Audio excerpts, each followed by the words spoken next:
never use 2.5 pound plates. Never! Specifically, never use 2.5 pound plates in your warm-ups. Mostly. Kind of. Let me explain what I'm talking about. We'll keep this quick. In your warm-ups, remember there's 3 criteria for a good warm-up. 1, it's got to prepare you for your work set, so it's got to get heavier, typically in roughly even jumps.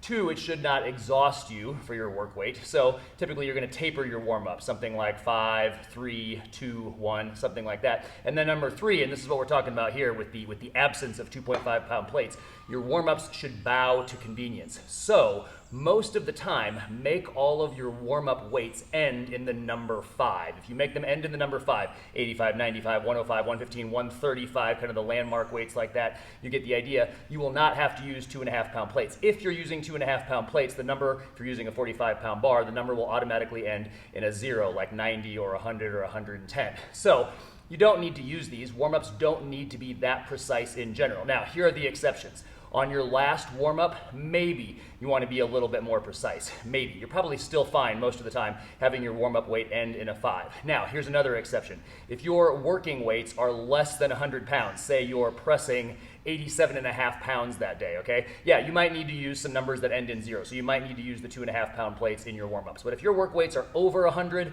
most, if not all of your warm-up weights will simply end, can simply end in the number 5. Now, likewise, definitely don't use the 1.25 pound plates in your warm-ups. Again, if your working weights are less than 100 pounds, you might make an exception, but probably not. Keep it simple. Ditch the 1.25s in your warm-ups. Most of the time, ditch the 2.5s in your warm-ups. Just make all of your warm-up weights end in the number 5, with maybe an exception for your last warm-up. Hope this helps you get stronger, live better, and train more efficiently.